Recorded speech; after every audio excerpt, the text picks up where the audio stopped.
in public enemy number one, and thankfully this prompted witnesses to come forward. Hey yo. Hey yo, he said it prompted witnesses. And then he put gun on the screen. This boy crazy.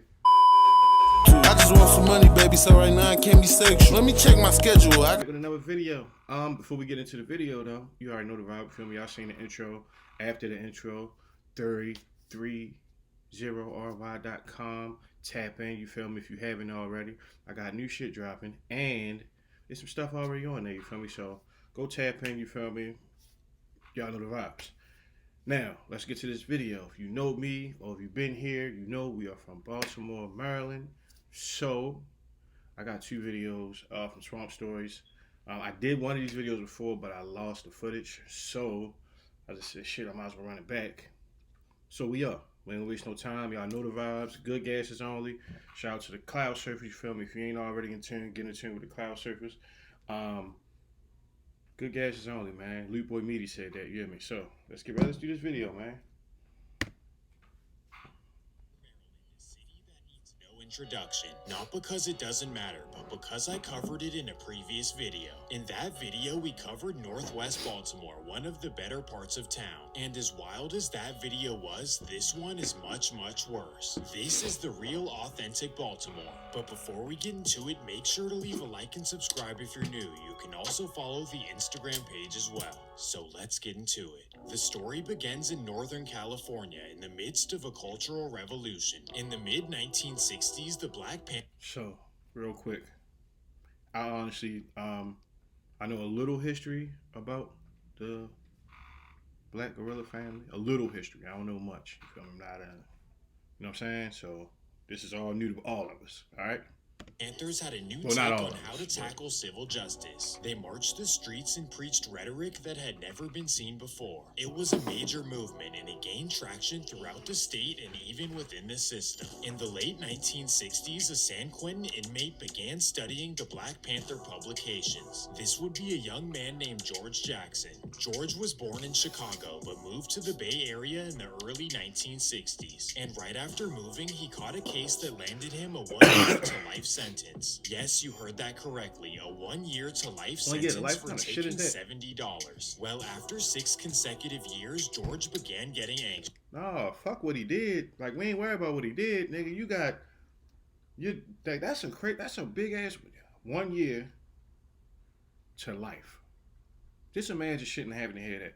He knew that he was done wrong and he needed an outlet to explain it. And that's when he discovered the Black Panthers and all of their publications. Now he was ultra motivated to make changes from within. The same way the Panthers wanted freedom in society, George wanted freedom within the prison. So in order to do this, he started his own version of the Black Panthers.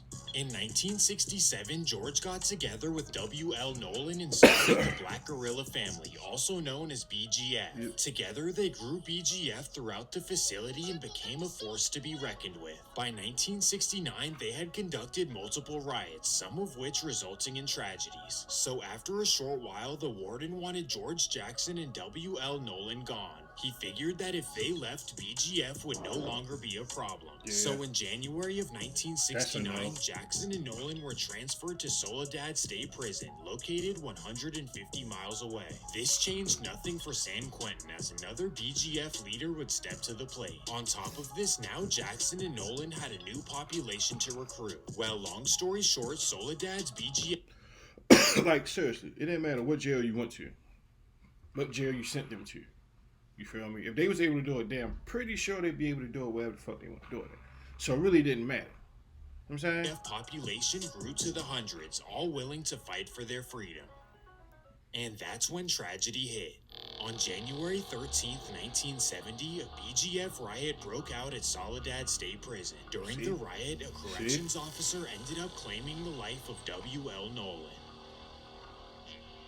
The incident devastated George Jackson, and he believed that W.L. was done wrong. However, the officer was never charged, and it was considered justified. So 4 days later, George Jackson decided to take it into his own hands. On January 17th, 1970, George Jackson claimed the life of corrections officer John V. Mills. Damn. I ain't see that This coming. was a major incident in the national news, and it instantly gave BGF some notoriety. George Jackson ended up being charged and sentenced to life. He got that Here's where life. things get crazy. BGF did not want to accept this verdict, and they needed George to be free. So George and his brother Jonathan came up with a plan. The plan was to kidnap an inmate and a judge during their trial. They would then drive away and tell police that they'll only give them up in exchange for George Jackson. Obviously, this is a ridiculous plan, but they went through with ridiculous it as anyway. shit. August 7th, 1970. It's a beautiful summer day in Marin County, California, one of the wealthiest and safest counties in the entire country. And on this morning, a man named James McClain appears at Marin County Court. 10 a.m. Jonathan Jackson and 2 BGF associates arrive at the courthouse. I've seen they all these enter the pictures courthouse before, with not concealed knowing. blowers under their I've seen all those pictures before, not knowing who those guys actually was. Had no idea, but I've definitely seen those pictures before. jackets, and boom, they burst into the courthouse. They demand for everyone to get down and that the officers give up James McClain and Judge Haley. So the officers stand down while BGF takes the 2 And from the crazy the shit courthouse. is, They walk them down this the craziest part about this video. This is only the fucking intro, and it's already time to fuck me up. the hallway and out the front door. And there, over a dozen Marin County sheriffs are waiting for them. Damn. This was a major national incident, something that California had never seen before. BGF was showing that they had no respect for authority and that they weren't scared of anything. So because of this, they instantly became the main focus of the FBI. Hundreds of members would be arrested over the next few years and the movement would fizzle out. However, they would Gotta give me remain another lighter. operating within the I gotta system, pick but up. they lost their main focus. Random. This is random as shit. I gotta get another lighter because I got a pack of them, but this is just how crazy this is, right? You know how niggas always losing Bics? I don't. I've had the same one for it's been months. It's been months. The activism era of Hell no. BGF was over by the end of the 1970s. Well, that was how BGF started and how they got their first notoriety. And after the 1970s, BGF was never heard in the news. However, that would change in the mid-2000s. Let me introduce you to a man named Eric Brown.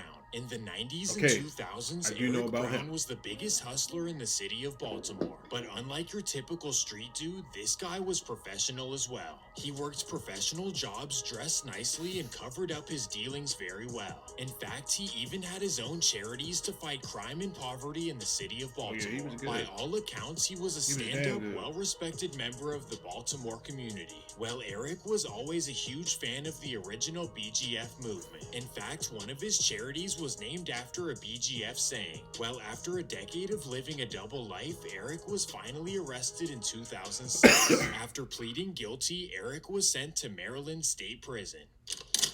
This Alright, he was sent to state prison. Don't get that confused with that video or that picture that he just posted. That is Central Bookings, that is downtown. That is where they'll send you if they snatch you in the city. That's where you'll end up at. District in there. This was the perfect opportunity for Eric to be the next George Jackson.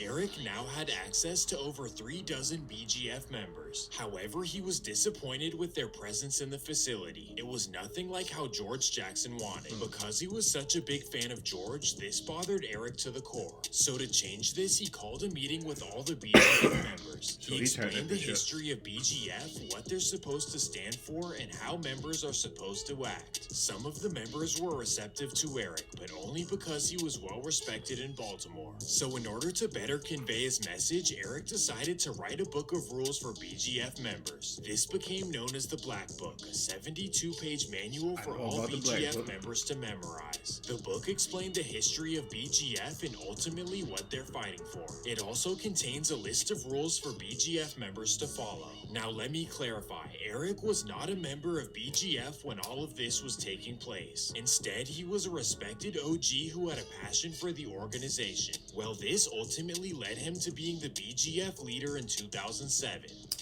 His goal was to take over the facility and have everything run through him. This wasn't much different than George Jackson, except they had polar opposite strategies. Eric didn't like confrontation because he knew it was bad for business. So instead of fighting the correctional officers, he That makes wanted sense. to work with them. But this is no easy task, and here's how That he makes did. perfect sense. Eric befriended a Slow BGF up. member named You Tavon Bulldog White. Tavon was about wild dog. in the streets of Baltimore, but he was also wild in the Whoa, let me chill out. That was Simply crazy. Put, Tavon That was was a crazy. ladies' man, Yeah. kind of guy who had endless game. So early on, Eric Brown had Tavon sweet-talking the female correctional officers. This eventually went too far, but we'll get to that later. Well, the strategy worked, and the COs I know what began happened with bringing him. in anything that Eric and Tavon wanted. Eric was known to order lobster and steak dinners with a side of vodka, but this operation was much larger than food and drinks. They turned this into a major business, bringing in items of high demand. Eric and Tavon would buy the items from the COs and then flip them for double to the inmates. Quickly, they began generating over $16,000 a month each, all while behind bars. Tough. So for months, BGF were living like kings in prison. But then Tavon would take things too far. By 2010, 4 correctional officers were pregnant with Tavon's babies. Of course, this caused the warden to raise an eyebrow, so that's when he secretly called the FBI to conduct a full investigation. In 2010, the FBI tapped the phones of Eric, Tavon, and all of the female COs, and what they found is absolutely astonishing. They overheard Eric ordering food to his cell, Tavon talking about his newborn babies, Damn. and both of them talking about all the money they're making. Damn. This was all material to build one of the easiest cases of all time. On August 17th, 2011, Eric Brown, Tavon White, and 11 correctional officers were charged with racketeering. During the case, it was revealed that Tavon was dating 11 correctional officers at the same time. What Nigga in was the world? killing Well, shit. this was a major a sniper. takedown, and the FBI figured that this was the end of BGF in Maryland. But this was actually just the start.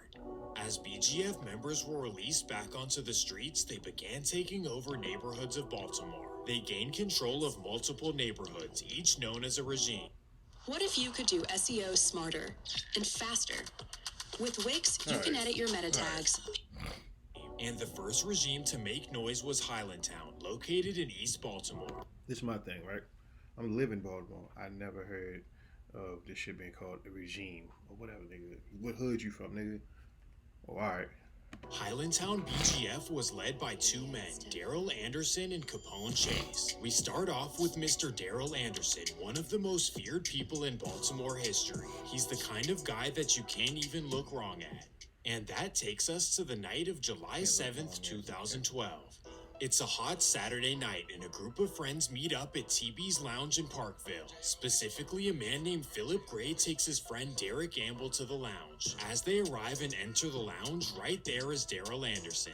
Philip is Daryl's cousin, so he introduces him to his friend. The night continues smoothly for a couple of hours. 2 a.m. The lights flip on and the night at the lounge is over. So everyone clears out into the parking lot, and that's where things go left. For whatever reason, Daryl Anderson and Derek get into an argument. Philip knows that this is bad news, so he tells Derek to get in his car. So Derek hops in the car and Philip begins driving away. But that's when Daryl makes a wild decision. Daryl hops in his Dodge pickup truck and speeds away. Despite there being numerous witnesses, no one would come forward. And because of this, Daryl's madness would continue. June 27th, 2013. Daryl Anderson is at home in Highlandtown when he gets a call. A friend named Tiara Fallon tells him that she needs his help. So instantly, Daryl drives to her house. Tiara tells him that she had a dispute with a group of girls up the street. And that's all Daryl needs to hear. He walks up the block. These are the terrible kind of things It's crazy, that take because I've been place in the watching all streets this of shit on Baltimore. news, like, But while it was thankfully, this playing out. time witnesses would come forward with information. And because of this, the next day, police would go looking for Daryl Anderson. They raided his home and all of his relatives, but Daryl was nowhere to be found. That's because he had already driven down Highway 95 on his way to Alabama. After weeks of not finding him, Baltimore police officially made Daryl Anderson public enemy number 1. And thankfully, this prompted witnesses to come forward. Hey, yo. Hey, yo, he said it prompted witnesses. And then he put gun on the screen. This boy crazy. Oh, man, that boy crazy. About the incident at He TB's is bar sick in as fuck. 2012. However, man, that Daryl boy would not crazy. be found for quite some time. That In boy the said meantime, witnesses his didn't put gun right-hand on the man, screen. Capone He Chase, good. would follow in his That nigga good. footsteps. Yeah. In May of 2013, Capone Chase was arrested for assault. However, the district attorney would drop the case after 3 weeks in custody. Despite the charges being dropped, Chase was still upset about being caught in the first place. He couldn't figure out how he was caught, and he knew that somebody around him. Yo, no.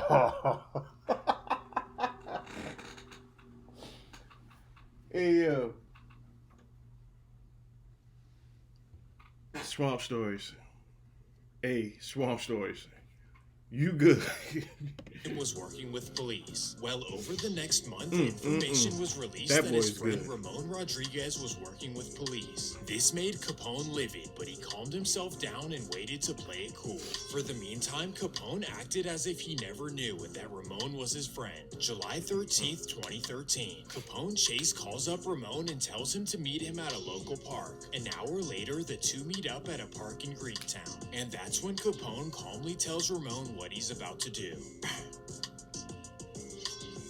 Dang. Directly after the incident, Capone Chase would flee Maryland and go on the run. And that's how he became public enemy number 2 of Maryland. So that means that the two most wanted men in the state were both BGF. And this is how Maryland knew that BGF was a problem. By the start of 2014, Capone Chase and Daryl Anderson were both found. Capone Chase had a quick trial and received 50 years to life. God And for dang. Daryl Anderson, he put up a fight, literally. According to court documents, Daryl flipped off the judge on multiple occasions and tried to appeal everything they decided. However, his efforts came up short and he received life as well. Baltimore police figured that they slowed down BGF, but the worst was yet to come. And that takes us to a different part of the city. Welcome to West Baltimore. Abandoned houses, trash, and shot spotter activation on a nightly basis. All right, That's Swamp Stories. All right, I'm from West Baltimore. All right, chill out.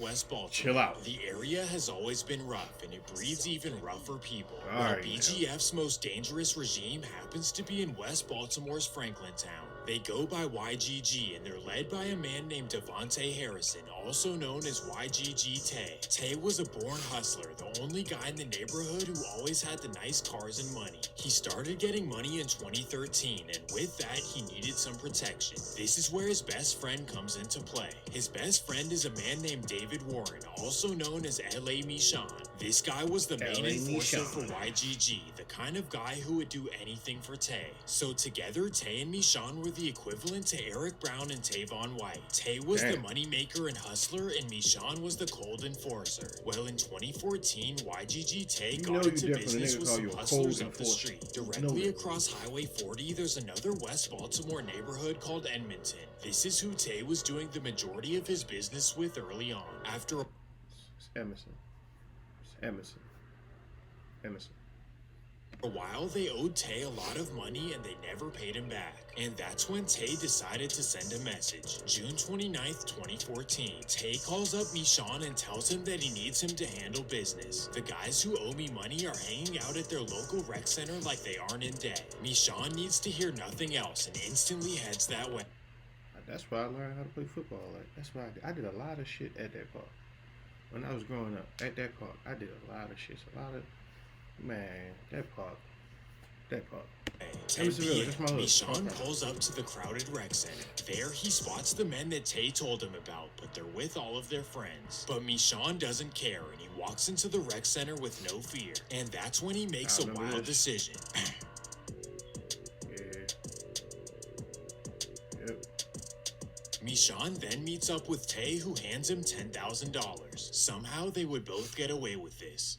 In the meantime, YGG Tay was building a national empire. He began doing business in LA, New York, and even down south in Atlanta. As his money increased, his lifestyle began to change as well. He began traveling to resorts all over. It'd be tough, right, when you watch a video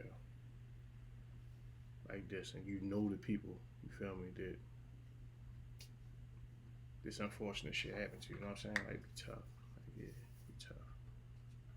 Like, I damn near knew everybody that's in this video for real. over the country and flexing a bunch of cash. And of course, he wanted to become a rapper as well, so in 2016, he put out his first song. The music got a lot of views, and YGG Tay became a Baltimore star. In 2017, he released hit songs like Fresh Out of Retirement that got 2.2 million views. Tay's success inspired MESHAWN to drop music as well, except his... no.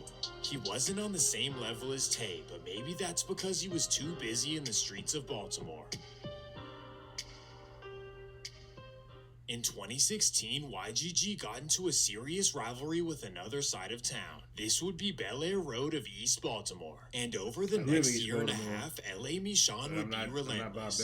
In March of 2017, MESHAWN was arrested for 11 counts of attempted M. Somehow though, by May 19th, all 11 charges were dropped and MESHAWN was back on the streets. This infuriated the community and most importantly, Baltimore police. They had worked on building this case for over a year just for the district attorney to drop it after 2 months. Baltimore police warned that this was a bad idea and that MESHAWN was a danger. His release shocked everyone, even the rivals in West Baltimore, and this prompted them to accusing Tay and MESHAWN of being informants. Well, Tay did not appreciate this.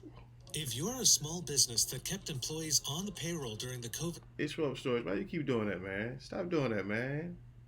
retention tax credit. Rumor making its way throughout the city. He knew the rumor could potentially hurt his rap career. So like always, Tay gave MESHAWN a call. August 4th, 2018. It's a Wednesday night in Baltimore and MESHAWN is looking for those who started the rumors. He pulls up to the house of those who he believes are responsible. He parks his car and walks up to the house. Boom! He kicks down the door and that's where things go left. Another devastating day in Baltimore, and another case dropped for MESHAWN. I was working at that he was hospital at back the on time. I the wasn't even streets at of work though. Baltimore. MESHAWN gets another call from Tay. Tay tells him about Bel Air Road members who are being disrespectful. August 7th, 2018. It's a Tuesday morning in Northeast Baltimore, and MESHAWN goes looking for Bel Air Road members. He drives around the area and finds no one outside. So instead, he pulls up to the house of a known rival. No one is outside, but the man's car is in the driveway. So MESHAWN decides to make a wild decision. Brian was a roofer who was repairing the home in the early morning. No one could figure out this random act, and Brian's family was set on getting it solved. Baltimore police could not figure it out, so the FBI decided to step in. Within a few months, the FBI tied everything together. They figured out everything that YGG Tay and MESHAWN had done since 2014. So in 2019, the entire YGG was arrested just like that. All of the members are currently facing life. That was it for YGG, and hopefully the rest of BGF can be taken down as well. But in Baltimore, getting that done is probably something that'll never happen. Many have used this case as an example of the dysfunction in Baltimore. The district attorney and police can't get much done, but when the FBI steps in, it's an easy case. Well, that was the story.